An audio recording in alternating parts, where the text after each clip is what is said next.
दर्शकों, स्वागत है आपका विदिशा न्यूज में। मैं हूं कृष्णकांत सिंह। अब देखते दिन भर की खास खबर। कलेक्ट्रेट के सभागार में वर्ष 2023 मतदाता सूची का हुआ अंतिम प्रकाशन। भाजपा, कांग्रेस सहित अन्य दलों के प्रमुख रहे मौजूद। कलेक्टर ने दी जानकारी।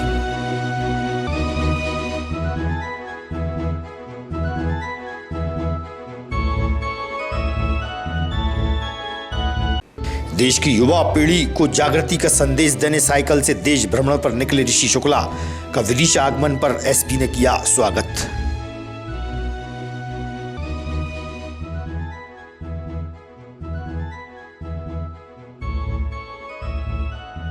और बाल विहार क्षेत्र में श्रीमद् भागवत कथा से पूर्व निकली भव्य कलश यात्रा। धर्म प्रेमी महिलाओं सहित पुरुष रहे मौजूद।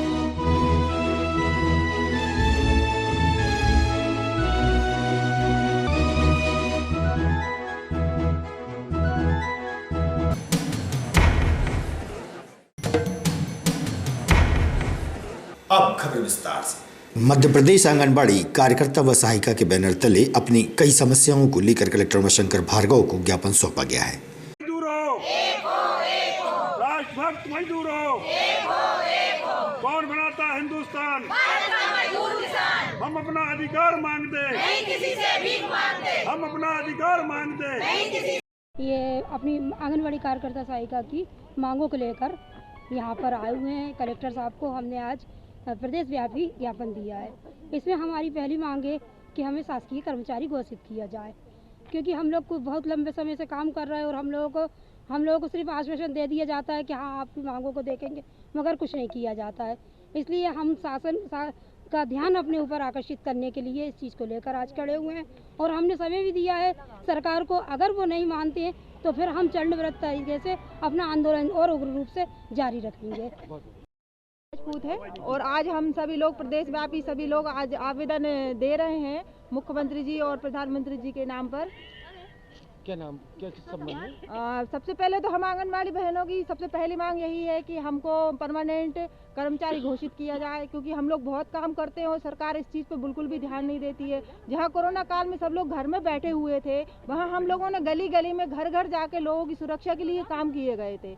और यहाँ तक कि इसके पहले 4 साल पहले 1500 रुपये मानदेय बढ़ाया गया था, उस पर सरकार बिल्कुल भी ध्यान नहीं दे रही है। हम चाहते हैं कि वो हमारा मानदेय एरियर सहित हम लोगों को दिया जाए। कितना काम करते हैं और हम जमीन से जुड़े हुए लोग हैं। हम अपने मतलब जनता के, उनके बच्चों की, उनकी महिलाओं का कितना ध्यान रखते हैं, जहाँ तक कि घर के परिवार के लोग भूल जाते हैं कि बच्चे का टीकाकरण होना है तो गर्भवती माताओं का ये होना है, हम लोग उनको याद दिलाते हैं। इसके बाद कलेक्ट्रेट के सभागार में वर्ष 2023 के अंतर्गत 5 जनवरी 2023 को मतदाता सूची का अंतिम प्रकाशन जिला स्तर पर हुआ। इस मौके पर भाजपा, कांग्रेस सहित अन्य राजनीतिक दलों के प्रमुख लोग उपस्थित रहे। पत्रकारों की मौजूदगी भी मतदाता सूची के अंतिम प्रकाशन के समय रही। इस संबंध में कलेक्टर उमाशंकर भार्गव सहित भाजपा और कांग्रेस के वरिष्ठ नेताओं ने विस्तार से जानकारी दी।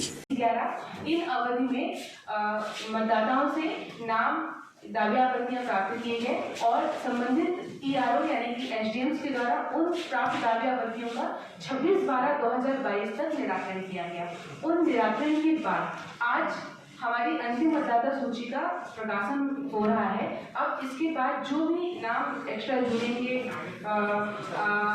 कटेंगे या जो भी संशोधन होंगे वो इसकी एक सप्लीमेंट्री सीट के साथ इस मतदाता सूची में अटैच होंगे। यानी कि ये हमारी एक बेस और फाइनल मतदाता सूची सामने है जिसका प्रकाशन नाम जोड़ना है। कोई हमारा मतदाता ऐसा न बचे जिसका नाम मतदाता सूची में न जोड़ने पाए, क्योंकि क्या होता है कि अभी ये ध्यान नहीं दे पाते और बाद में जब इलेक्शन का समय आता है तब एक शिकायत होगी सब हमारा नाम मतदाता सूची से छूट जाए। तो मैं एक चीज आपको बताना चाहूँगा कि हमने अपने बीएलओ को जो हमारे मतदान केंद्र सब जगह भेजा था, कई बार हमें ये महसूस हुआ कि हमारे लोग नहीं आ रहे हैं, तो हमने जो विशेष कैंप थे उसमें बीएलओ को घर घर डोर टू डोर भी भेजा था। ये आपकी जानकारी में जो राजकुमार जी, श्रीवास्तव जी, आपकी जानकारी में जो हमने बीएलओ को डोर टू डोर भी भेजा हुआ था। उस सबका उद्देश्य ये था कि कोई मतदाता हमारा छूटने। और कुछ जगह सरपंच पंचों के चुनाव यहाँ पर स्थानीय निर्वाचन के तहत चल रहे हैं। ये चुनाव भी सभी अभी तक विदिशा में शांतिपूर्ण तरीके से चल रहे हैं। सरपंच के चुनाव का आज ही परिणाम आ जाएगा क्या? देखिए, आज जब चुनाव होंगे तो आज ही इसकी मतगणना होगी। आज के दिन ही इसकी मतगणना हो जाएगी। हर बार जो मीटिंग होती है उसमें मतदान सूची का प्रकाशन किया जाता है, जिसमें ये बताया जाता है कितने निर्वाचन हुए, कितने बढ़ाए गए हैं। तो उसी प्रकार हमारे बीएलए के साथ इन लोगों ने डोर टू डोर सर्वे किया, जिसमें पार्टी भी संतुष्ट है, ये अपना प्रशासन काम सही कर रहा है। और निर्वाचन अधिकारी का भी ये कहना था कि कोई वंचित ना रह सके, हमें ये करना है कि अधिक से अधिक नाम जोड़ सकें। आज मतदाता सूची का अंतिम प्रकाशन होना था, जो 5 तारीख को संपूर्ण मध्य प्रदेश में प्रकाशन हुआ, जिसके तहत पिछले दिनों जो 16 तारीख तक 16-12 तक जो नाम बढ़े थे, उनका पूरी समरी बताई गई कि कितने लोग यहाँ से वहाँ हुए, कितने लोग डेथ हुए, किन नए बच्चों के नाम जुड़े हैं। 18 साल की उम्र के नाम लगभग विदिशा जिले में 55,000 से ऊपर नाम जोड़े गए हैं और 11,000 के समथिंग नाम काटे गए हैं। तो एक अभियान जो चल रहा था उसकी आज पूर्ति हो गई, लेकिन अभी नाम बढ़ेंगे और अभी 1 अक्टूबर 2023 की स्थिति में जो इन बच्चों का जन्म 18 साल के जो हो जाएंगे, उन सब के नाम मतदाता सूची में जोड़े जाएंगे। प्रशासनिक प्रक्रिया में जो भी मतदाता सूची का अद्यतन कार्य हुआ है, क्या राजनीतिक दल उससे संतुष्ट है? बिल्कुल संतुष्ट हैं, क्योंकि राजनीतिक दलों के आधार पर ही हम लोगों की बैठक हर महीने तो नहीं, लेकिन हर 2 महीने 3 महीने में एक होती है और हम लोग आकर अपने अपने सुझाव भी देते हैं। और बीएलए जो हम बनाते हैं, बीएलओ शासन बनाता है, बीएलए हम लोग बनाते हैं, तो उनके सहयोग के साथ डोर टू डोर जाकर जो सर्वे हुआ है उसका परिणाम ये हुआ कि 55,000 नाम बढ़े हैं और 11,000 नाम। विदिशा सर्राफ एसोसिएशन व जैन समाज के वरिष्ठों द्वारा झारखंड सरकार द्वारा सम्मेद शिखर पवित्र धाम को पर्यटक स्थल घोषित करने का विरोध स्वरूप प्रधानमंत्री व मुख्यमंत्री के नाम ज्ञापन कलेक्टर को सौंपा गया। उन्होंने अपनी बात मीडिया से साझा की।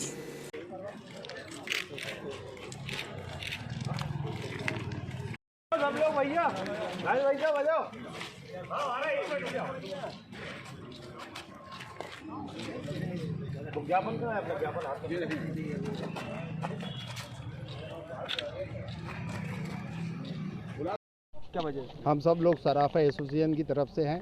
शाश्वत तीर्थ क्षेत्र सम्मेद शिखर जी का जो उन्होंने घोषित करा है उसके विरोध करते हैं और उसको 7वां तीर्थ क्षेत्र ही बना रहे और समाज के हित में काम रहे। ये दोनों सरकारों ने मिलके जो अभेदपूर्ण कार्य किया है उसका हम घोर विरोध करते हैं। उसी के लिए ज्ञापन देने केंद्र सरकार और झारखंड सरकार का विरोध करने के लिए हम लोग सब एकत्रित हुए हैं, उसी का ज्ञापन देने यहाँ पे आए। सोनी फॉल महामंत्री सराफा एसोसिएशन से, और हमारी संस्था व्यापारिक संस्था तो है यही, लेकिन सबसे पहले हम सब लोग सामाजिक हैं और किसी भी समाज पे यदि कोई कुठाराघात या कोई उनकी आस्था पे कुठाराघात होता है तो हम सब लोग एक है। क्या कुठाराघात हुआ, किसने किया, क्या वजह है, पूरा बताएं। ये झारखंड सरकार ने सम्मेद शिखर जी पे जो पर्यटन स्थल बनाने की उनने जो घोषणा करी है वो बहुत ही निंदनीय है, क्योंकि वहाँ पर्यटन स्थल हो जाएगा, आप अप्रत्याशित लोग वहाँ पहुँचेंगे और वहाँ जो काम नहीं होना चाहिए वो काम वहाँ पे होंगे। ये एक षड्यंत्र के तहत किया गया है किसी भी समाज के लिए। वो तीर्थ क्षेत्र है, पवित्र क्षेत्र है, तो पवित्र क्षेत्र ही रहे। यथा स्थिति जो पहले की थी वो आज भी बनी रहे। पुलिस विभाग में पदस्थ पुलिस आरक्षक ऋषि शुक्ला 15 अगस्त को साइकिल से भारत भ्रमण पर निकले थे। 5 माह बाद विदिशा आगमन पर पुलिस कप्तान सहित पुलिस विभाग द्वारा ऋषि शुक्ला का स्वागत पुष्पगुच्छ से किया गया। वहीं ऋषि शुक्ला ने बताया कि आज की युवा पीढ़ी नशे की आदी हो रही है, वहीं इंटरनेट व मोबाइल की दुनिया में डूबी है। देश के युवाओं में जन जागृति व प्रेरणा के उद्देश्य से साइकिल यात्रा की जा रही है।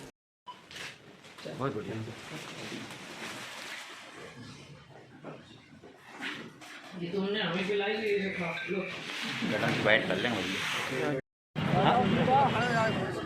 हाथ में पकड़ा देना, हाथ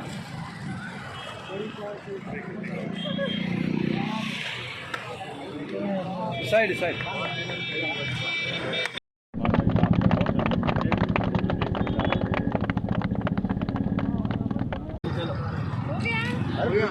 बहुत अच्छा। विदिशा जिले में कार्यरत आरक्षक ऋषि राष्ट्रीय एकता का संदेश लेकर के साइकिल यात्रा पर भारत भ्रमण के लिए निकले थे और 15 अगस्त पर माननीय मंत्री जी द्वारा इनको झंडी दिखाकर रवाना किया गया था। इनके द्वारा राष्ट्रीय एकता और नशा मुक्ति को लेकर के भारत के अनेक भागों का भ्रमण किया गया और इनके जो अनुभव हुए हैं वो हम सभी पुलिसकर्मियों के साथ अवगत कराएंगे और आशा है इनकी यात्रा से अन्य जिलों में, अन्य प्रदेश में जो पुलिसिंग है वो हमें जानने मिलेगी और इनके जो अनुभव से जो राष्ट्रीय एकता को बढ़ाने के लिए जो भी चीज़ें सामने आई हैं, जो हम और बेहतर कर सकते हैं, हम करने का प्रयास करेंगे। इनको मेरी तरफ से बहुत बहुत शुभकामनाएं। आरक्षक ऋषि शुक्ला, पुलिस लाइन विदिशा से एसपी ऑफिस विदिशा में कार्यरत हूँ और मैं आज अपनी यात्रा समापन कर। आपने जो यात्रा की थी साइकिल से, क्या उद्देश्य था और कितने किलोमीटर की यात्रा करके आज आपने समापन किया? ये 13,000 किलोमीटर की यात्रा थी और इसका उद्देश्य था युवाओं को प्रेरित करना कि इंटरनेट का सही इस्तेमाल करें और भारत निर्माण में अपना योगदान दें। जी, आपकी जो यात्रा 13,000 किलोमीटर की जो यात्रा थी, इसमें किस तरीके की आपको जोखिम भरी तय करना पड़ा? कहाँ दिक्कत आई, कैसा आपको महसूस हुआ, कहाँ अच्छा लगा, कहाँ बुरा लगा आपको? जी, मेरा कहना ये है कि यात्राएं करते रहना चाहिए, बहुत ज़रूरी है। लाइफ में बहुत कुछ सीखने को मिलता है और जोखिम रहता है क्योंकि अनजान जगह रहती है तो अलग अलग तरीके के लोग मिलते हैं, तो बहुत सारे तरीके के जोखिम आए, रहने में, खाने में बहुत सारी परेशानियाँ रहीं, तो सरल नहीं था, कठिन था, लेकिन ज़रूरी है करना। कहाँ था निकाले? जी, यहाँ से मैं जगन्नाथपुरी भुवनेश्वर साइड गया था, उधर से फिर कन्याकुमारी, फिर मुंबई, फिर श्रीनगर, फिर कलकत्ता पे समाप्त हो कितने दिनों की? 141 दिन। इंटरनेट जो बात कही आपने, युवा जुड़े हुए हैं, मतलब लगे हुए हैं, क्या की वजह क्या है, किस तरीके से आप उनको संदेश दे रहे हैं? जैसे हम लोग देखते हैं पुलिस विभाग में कई रेप के मामले ऐसे आते हैं जिसमें जब सर्च किया जाता है तो मोबाइल में बहुत सारी अश्लील सामग्री मिलती है युवाओं के मोबाइल में और एक सर्वे है कि 70% पोर्नोग्राफी साइट खुलती हैं। अगर आप 100% में से 70% पोर्नोग्राफी साइट्स हैं, तो इंटरनेट का मिसयूज़ ज़्यादा हो रहा है, तो इसलिए मुझे लगा कि ये मुद्दा उठाना चाहिए। इस मुद्दे के साथ विश्व हिंदू परिषद व बजरंग दल द्वारा बाल विहार से भव्य चल समारोह निकाला गया। इस मौके पर पुलिस बल भी उपस्थित रहा। इस वर्ष ये शौर्य यात्रा हमारे नगर में निकलने जा रही है। शौर्य यात्रा में हमारे दुनिया ने शौर्य देखा, सारी दुनिया ने माना, अब ये हिंदू वो हिंदू नहीं रहा।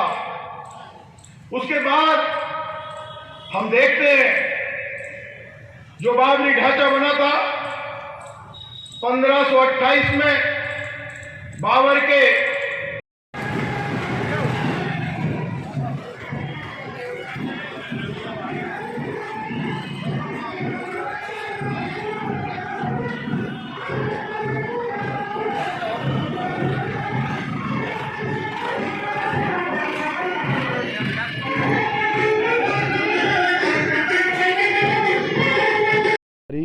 केंद्रीय सह मंत्री विश्व हिंदू परिषद। आज जो विदिशा के बाल विहार में जो आयोजन था उसके बारे में थोड़ा जानकारी दे विस्तार से। आज यहाँ बजरंग दल विश्व हिंदू परिषद के माध्यम से शौर्य यात्रा का आयोजन किया गया था। यह शौर्य यात्रा गीता जयंती के उपलक्ष्य में 6 दिसंबर 1992 में जो बाबरी ढांचा ढहाया था हिंदू समाज ने, उस शौर्य के स्मरण में निकाली जाती है और इस यात्रा निकाल करके हम अपने जितने बलिदानी हैं, हुतात्मा हैं, उन सब का स्मरण करते हैं। उनको एक तरह से स्मरण करके आने वाली पीढ़ी को उन बलिदानों का स्मरण कराते, जिससे हमारे भारत माता की जय और इस भारत भूमि की पूरे विश्व में विजय पताका फैले। इस हेतु हम जन जागरण का एक काम है। शौर्य यात्रा उसी का प्रतीक है कि सारे हिंदू समाज को इस बात का भान हो कि देश का बल बजरंग दल है और कोई भी चुनौती होगी तो बजरंग दल उस चुनौती को स्वीकार करने के लिए तैयार है। धन्यवाद। आज का बजरंग दल का शौर्य यात्रा कार्यक्रम जो हमने यहाँ से निकाला है विश्व हिंदू परिषद के माध्यम से, और एक तरह से बजरंग दल के लोगों के बारे में लोग गलत कहते थे, वो सारा मिथ्या। और आज हमारे साथ इतने साथी हमारे जुड़े हुए हैं और कंधे से कंधा मिला के इस बात का कह रहे हैं हम हिंदू एक हैं और हिंदू एक रहेंगे। बाल विहार क्षेत्र में फिर से शराब दुकान खुलने का विरोध लगातार बढ़ता ही जा रहा है। क्षेत्रीय रहवासियों के साथ कांग्रेसी नेताओं ने देर शाम को एसडीएम को ज्ञापन सौंपकर शराब दुकान स्थानांतरित करने की मांग की है। अरे आ गया आपका मैं अजय कटारे, अध्यक्ष ब्लॉक कांग्रेस कमेटी विदिशा। आज के संबंध में ज्ञापन सौंपा है। ज्ञापन हमने दिया है, जो शराब की दुकान है माधवगंज की, उसको पहले हॉस्पिटल रोड पर थी, लेकिन 3 महीने के लिए नया टेंडर करके उसको वापस पुरानी जो जगह थी बाल विहार के पीछे वहाँ शिफ्ट कर दिया। उसकी वजह से वहाँ के जो रहवासी हैं उनको बहुत परेशानी होती है। इनके समर्थन में आज हम यहाँ ज्ञापन देने आए थे कि उस शराब दुकान को वहाँ से हटाकर अन्यत्र कहीं भी शिफ्ट कर लें, क्योंकि उसकी वजह से सारा व्यापार चौपट हो जाता है। जैसे तैसे सब्जी मंडी वहाँ शिफ्ट हुई थी, सब्जी मंडी के व्यापारी भी परेशान होंगे और पूरा मोहल्ला वो एक शराब का अड्डा बन जाता है। मोहल्ले के लोग भी परेशान होते हैं और प्रशासन ने हमें अभी कल शाम तक का समय दिया है। कल शाम तक अगर हमारी मांगों पर गौर नहीं किया गया तो हम उग्र आंदोलन करेंगे और ज़रूरत पड़ी तो उमा भारती जी को भी हम विदिशा लेकर के आएंगे और उनसे एक बड़ा जन आंदोलन विदिशा में करवाएं। उमा भारती जी इसलिए कि हमारी तो वो सुनेंगे नहीं, जनता की तो सुनते नहीं है, तो वो उनकी बड़ी नेता है भारतीय जनता पार्टी की। वो खुद भी एक शराब के खिलाफ पूरे प्रदेश में आंदोलन चला रही हैं, तो हम उनसे भी समर्थन मांगेंगे और उनको भी विदिशा लेके आएंगे। ये दुकान यहाँ से हटवा कर ही बैठेंगे हम। विद्युत विभाग में पदस्थ आउटसोर्स संविदा कर्मचारी अपनी 2 सूत्री मांगों को लेकर 6 जनवरी से हड़ताल पर जाएंगे। इससे पूर्व उन्होंने मुख्य कार्यपालन अधिकारी को ज्ञापन सौंपा है और अपनी बात मीडिया को बताई।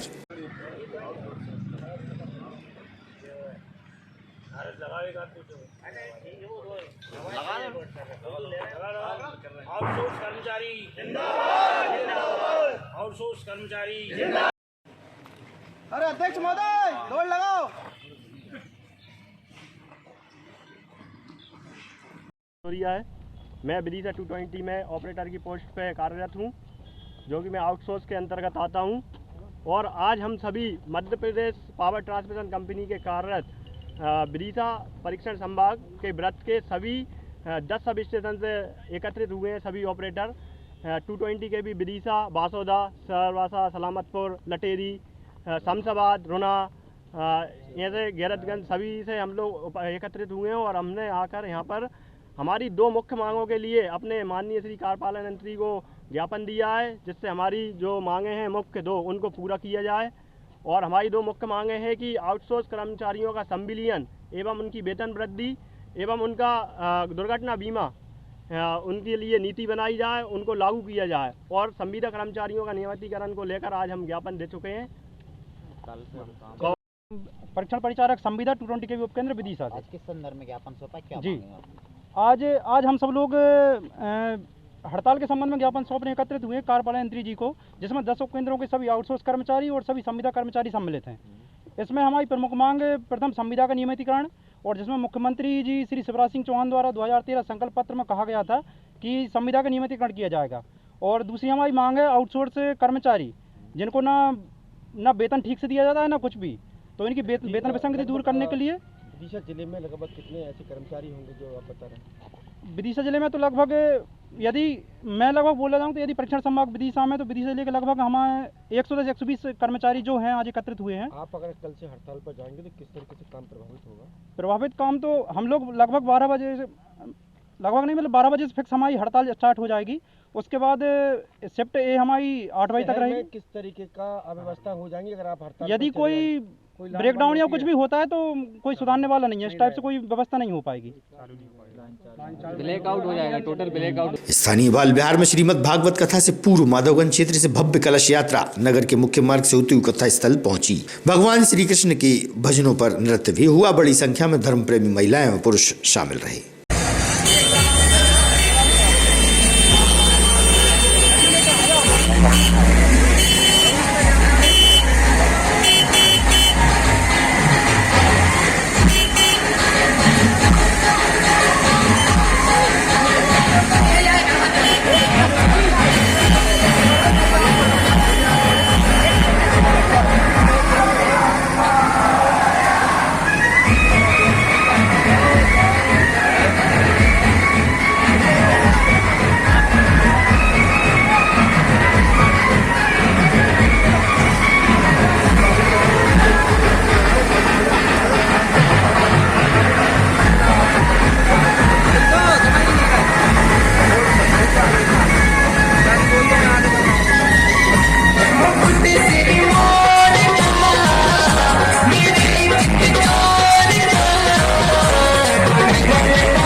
आप देखते रहिए विदिशा हलचल न्यूज। नमस्कार।